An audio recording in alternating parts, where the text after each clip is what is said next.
জানিস এক অমাবস্যার রাতে কি ঘটেছিল?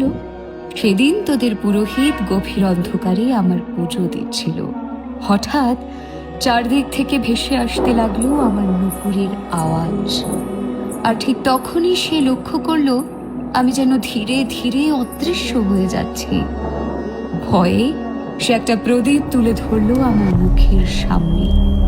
আর যে দৃশ্য সে তখন দেখেছিল তা দেখে তার গায়ে কাঁটা দিয়ে উঠল।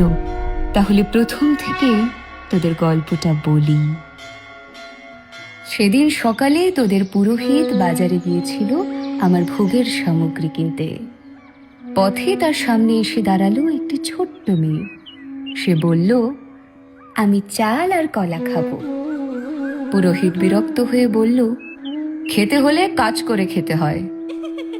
মেয়েটি মৃদু হেসে বলল, আমি যদি উপার্জন করে খাই তাহলে তোমার কাছে চাইলাম কেন?